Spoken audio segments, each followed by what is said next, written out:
Now student, let's start the next topic, that is the Russian Revolution. Russian Revolution. Let's see in map what is the location of Russia. Let's see, this is the Russian Empire.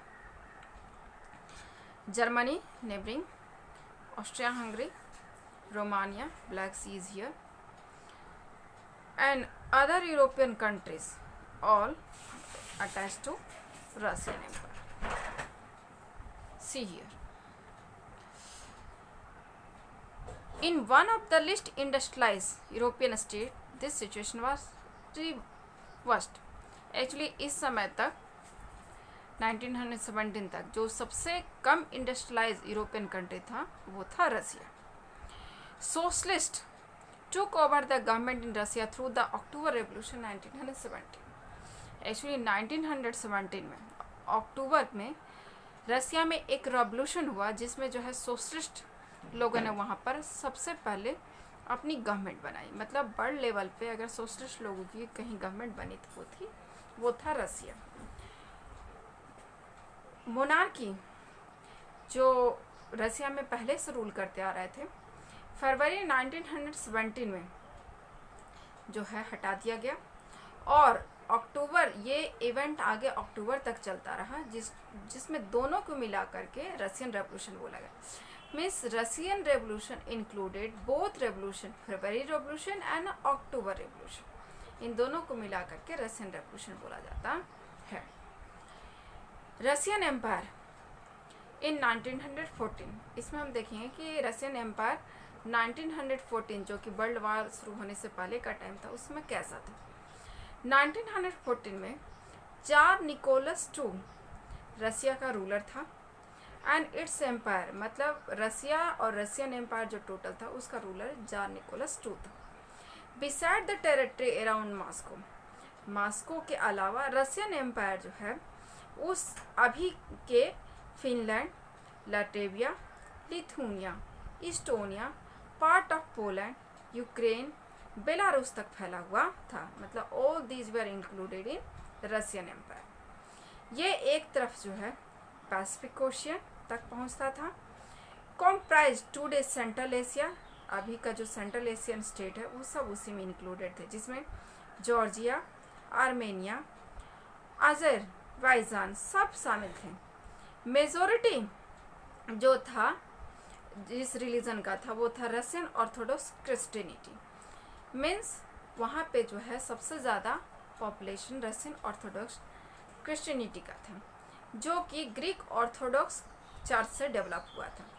इसके अलावा वहाँ पर Catholic, Protestant, मुस्लिम और Buddhist लोग भी रहते थे.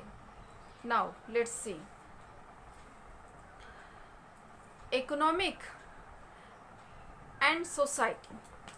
Actually, this topic is essential for understanding the situation before the revolution. Revolution से पहले का situation समझने के लिए इस टॉपिक को समझना जरूरी है. In beginning of 20th century, vast majority Russian people were agriculturists. Actually उस वक्त तक जो है रसिया में इंडस्ट्री उतना डेवलप नहीं हुआ था. ज़्यादातर लोग जो है एग्रीकल्चरिस्ट थे.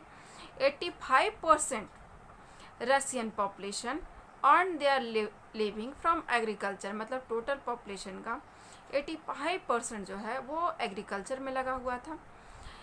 दिस प्रोपोर्शन, ये जो प्रोपोर्शन था यूरोप के किसी भी दूसरे कंट्री से बहुत ज़्यादा था. जैसे कि फ्रांस और जर्मनी, फ्रांस में लगभग 40% लोग, जर्मनी में लगभग 50% लोग जो है एग्रीकल्चर में लगे हुए थे, जबकि रसिया में 85% लोग लगे हुए थे. In the empire cultivator produce for market. Actually जो कल्टिवेटर थे वो मार्केट के लिए भी प्रोड्यूस करते थे, as well as their needs also, वो अपनी ज़रूरतों को भी पूरा कर लेते थे. उस वक्त तक रसिया जो है ग्रेन का एक बहुत बड़ा एक्सपोर्टर बन चुका था. Industry was found in pockets, industries का जो है नंबर बहुत कम था. प्रोमिनेंट जो इंडस्ट्री था वो पिट्सबर्ग और मॉस्को में था. क्राफ्ट्समैन जो है वो undertook much of production, craftsman जो है लार्ज फैक्ट्री से ज़्यादा प्रोडक्शन कर रहे थे. मतलब जो हाथ से बनाई जाने वाली चीज़ें थी वो कहीं ज़्यादा प्रोड्यूस हो रहा था in comparison of large factory. Actually large factory का नंबर बहुत कम था। मेनी फैक्ट्री 1890 में सेट हुए थे। रसिया का जो रेलवे, जब जो है रसिया में रेलवे एक्सटेंड करने लगा, फॉरेन इन्वेस्टमेंट होने लगा, उसके बाद 1890 के बाद जो है वहाँ पर फैक्ट्री बनने लगे। कोल प्रोडक्शन इसके बाद डबल हो गया था। आयरन प्रोडक्शन जो है क्वाड्रप हो गया था, 4 गुना हो गया था। 1900 आते आते जो है some area of factory workers and craftsman were almost equally number. मतलब 1900 आते आते अब फैक्ट्री में काम करने वाले लोग और वर्कशॉप में काम करने वाले लोग दोनों बराबर हो चुके थे। इंडस्ट्री ज़्यादातर जो है वो प्राइवेट प्रॉपर्टी थी, मतलब कोई ना कोई उसका इंडिविजुअल मालिक था। गवर्नमेंट हालांकि उसको जो है सुपरवाइज करती थी, ये इंश्योर करने के लिए कि सबको मिनिमम वेज मिल रहा है या नहीं, लिमिट आवर्स होना चाहिए। फैक्ट्री इंस्पेक्टर जो है कुड नॉट, लेकिन जो फैक्ट्री इंस्पेक्टर थे वो जो है रूल्स को तोड़ने से लोगों को रोक नहीं पा रहे थे।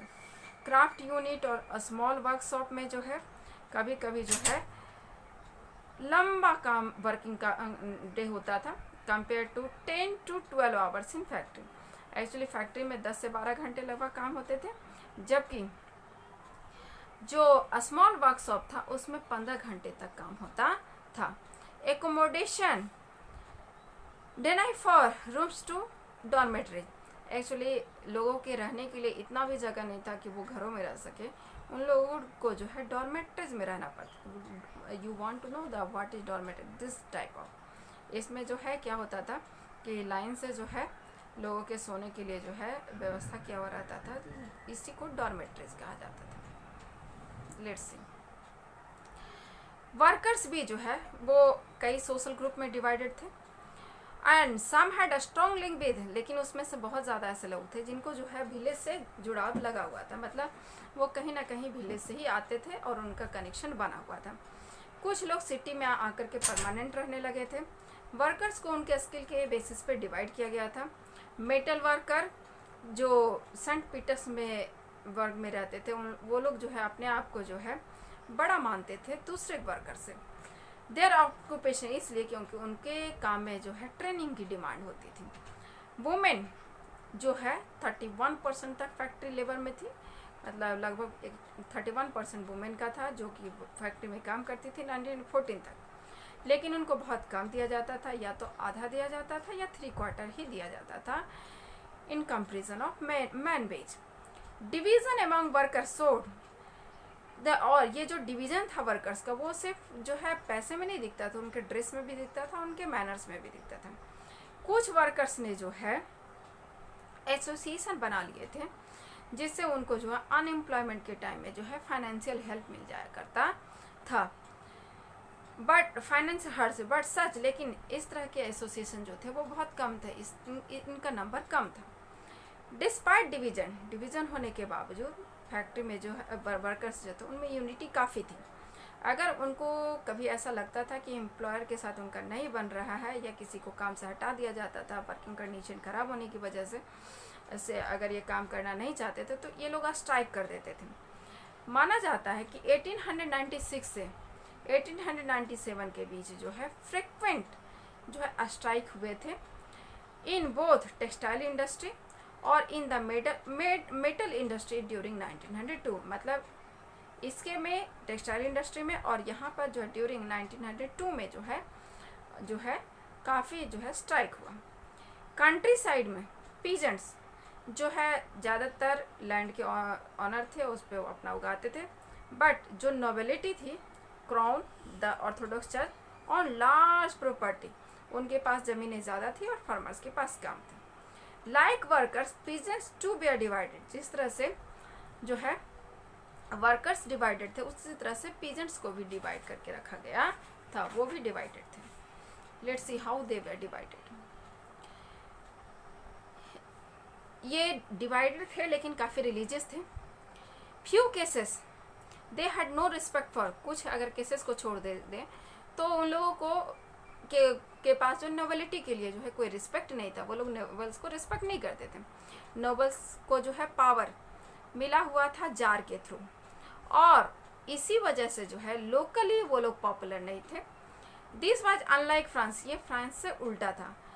Where during the French revolution in Britain peasants respected nobles and fought for them. Actually जब फ्रेंच रेवोल्यूशन ब्रिटेनी में हुआ था तो वहाँ पे पीजेंट्स ने जो है नोबल्स को बचाने की कोशिश की थी एंड फॉट फॉर देम, उनके लिए लड़ा भी था। लेकिन रसिया में जो है पीजेंट्स चाहते थे कि जो ज़मीनें नोबल्स के पास है वो उन्हें रीडिस्ट्रीब्यूट कर दी जाए, और अक्सर वो जो है रेंट देने से मना कर देते थे, और बहुत बार तो लैंडलॉर्ड्स का मर्डर भी कर देते थे। 1902 में देश ऑकर्ड, 1902 आते आते साउथ रसिया में ये बहुत फ्रिक्वेंटली होने लगा, बहुत ज़्यादा मर्डर होने लगा। इन 1905 इस तरह के इंसिडेंट जो है टुक प्लेस ऑल ओवर रसिया, ये इंसिडेंट जो है पूरे रसिया में फैल चुका था। Russian peasants different from other, लेकिन रसिया के जो पीजेंट थे यूरोप के किसी भी दूसरे कंट्री के पीजेंट से अलग थे। कैसे?